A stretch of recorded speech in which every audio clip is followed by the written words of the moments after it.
Welcome to the All-In on Tech discussions, organized by Smart-EDU Hub. In our 9th deep dive, we're looking at what might be the most important book on AI you'll read this year. That is a very bold claim. There's so much noise out there right now. It is, isn't it? But we're looking at a review of The Coming Wave by Mustafa Suleyman and Bhaskar. Ah, okay. The review was written not long ago, in 2025, by Castellan Vrabi, and his verdict is, yeah, this is the best book he's read on the subject. And what makes him say that? He says it kills the hype. It's not sci-fi doom or, wild utopian dreams. It's a lucid, really rigorous map of the actual risks and promises. That's what we need. Something grounded. Exactly. And just a quick note for everyone listening, a link to that article is in the description below.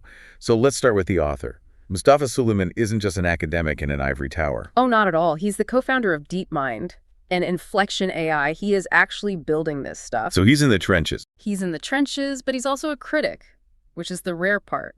He's sounding the alarm from inside the control room. So the book's titled The Coming Wave. What is this wave exactly? It's basically the collision of two massive general-purpose technology. Okay, AI is one, I'm guessing. What's the other? Synthetic biology. Biology.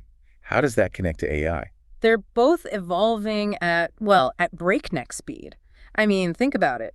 In 2012, Andrew Ng's big AI breakthrough was what? The famous cat finder. It could spot a cat on YouTube. The cat finder, exactly.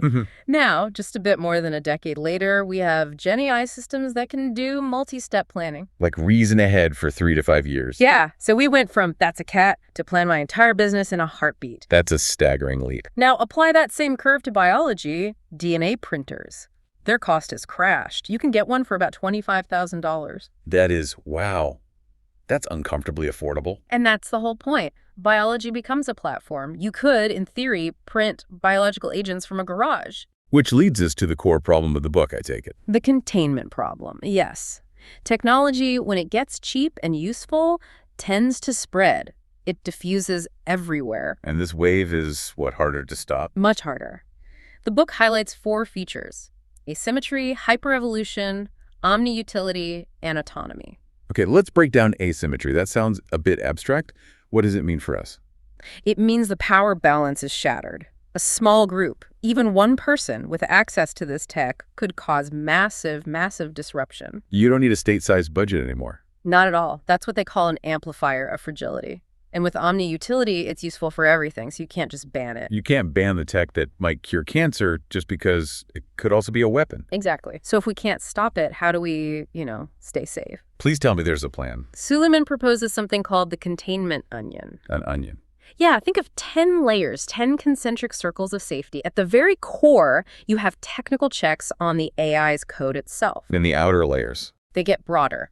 Audit trails, hardware choke points, all the way out to global social movements and treaties. Okay, wait. The outer layers of that onion? Yeah. That sounds like it needs governments. And governments are not exactly known for moving at the speed of tech. And that is the huge challenge. The book calls for a grand bargain. The argument is that governments have to stop being passive. They need to become technically strong. Oh, no. By, say, creating high-level CTO roles in the government, paying competitive salaries to get the best minds out of big tech. Basically making government a tech heavyweight itself. That's a huge shift. It's a shift in how we all need to think about it. We have to stop seeing AI as just a tool, like a spreadsheet. Because a spreadsheet doesn't have agency. It doesn't learn. Right. We need to start seeing it as an assistant, maybe even a partner in this this super wave of innovation. That framing feels a little more optimistic.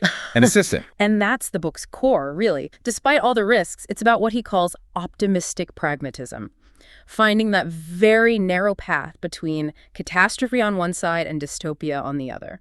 A delicate balance. Which leaves us with a pretty huge final question to chew on. It really does. Are we, as a species, ready to strictly contain and control these demiurgic powers were created? Demiurgic, godlike. Definitely something to mull over. If you enjoyed this discussion, please do like and subscribe to the Smart-EDU Hub channel. That way you'll be the first to enjoy our new deep dives. And don't forget, the link to Castellan Vrabi's article is right there in the podcast description below. Thanks for listening.